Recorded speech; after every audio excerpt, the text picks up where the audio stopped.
we're going to make a chocolate cooked frosting. It's a very easy frosting, but you do have to cook it on the stove. Now, if you're looking for different frostings or icings that you don't have to cook, I have several on my channel, so please check them out. But this particular cooked chocolate frosting is absolutely delicious.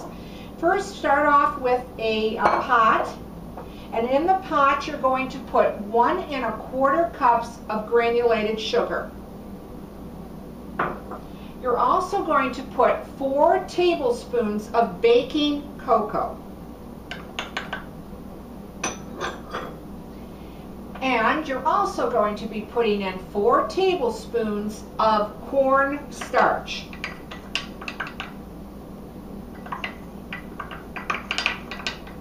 Get that all out.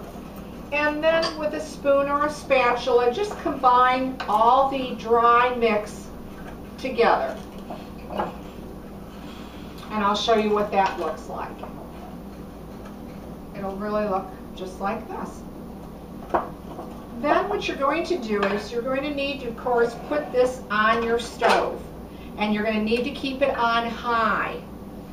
What you also are going to be needing is 1 1/4 cup of boiling water, and I have some here that I'm just going to take that plastic wrap off because I wanted to keep it at boiling temperatures, and then just pour that into your frosting, the water. That was 1 1/4. Now what you're going to do next, you're going to put in just a pinch of salt and then combine that. Now what you're going to do is you're going to just cook this as if you were cooking pudding, but you're going to keep it on high temperature, and you're going to constantly keep stirring it with your spoon or whatever you choose to use till it becomes thick. Now once it becomes thick, we're actually going to be putting in a tablespoon of butter. We're going to be taking it off the stove. Once it becomes thick, 1 tablespoon of butter, and we're going to be putting 1 teaspoon of vanilla. Now once that happens, then we'll actually be putting a piece of plastic wrap over the pot so that the frosting doesn't develop like a skin on top of it. Now this particular recipe, you really don't have to wait for a first boil or that type of thing. You're looking for the consistency that you want and how thick you want this frosting to be. So it's really a matter of just waiting on it for its thickness. So I have it on high, and it should be coming up momentarily. Now this particular cooked chocolate frosting will frost a 1-inch, not a 1-inch, I'm sorry, a 1/8-inch cake, that type of thing. If you want to double it, you can certainly do that and double the recipe.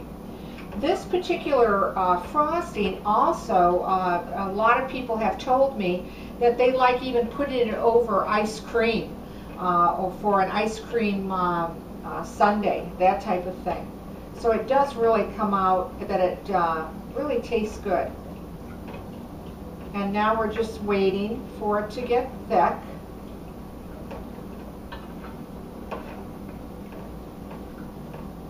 And it's going to probably take you 3 or 5 minutes to do that, depending on the temperature that you're going to be using to cook this frosting. Now, while we're waiting for that, I'm going to go ahead and show you how much you get out of this and what it's going to look like.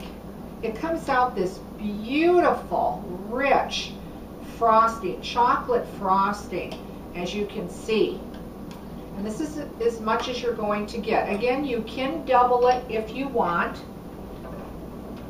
I'm just going to stir this, bring this around, because it's starting to get thick already, just in the time that I've been telling you about this recipe.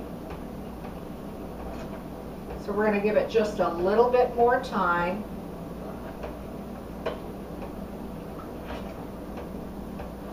I also have a piece of cake that what I want to do is basically put some of the frosting on it so you'll be able to see it. So while we're waiting for that, I'm just going to scoop up a little bit with my knife and apply it to the cake. And I don't know if you can see it, but it has an extremely high gloss to it, a very shiny frosting as it comes out. Extremely rich and extremely thick. Really does taste delicious. Now, if this doesn't come up very quickly, I think I'm just going to let you go, and for you to try this very quick recipe. So we'll just check it in just a second here. And it does look like it's going to need more time, and I don't want to keep you any longer. So again, I hope you like this recipe. Give this one a try. If you like it, let me hear from you. Leave a comment. Thanks for watching, and please subscribe.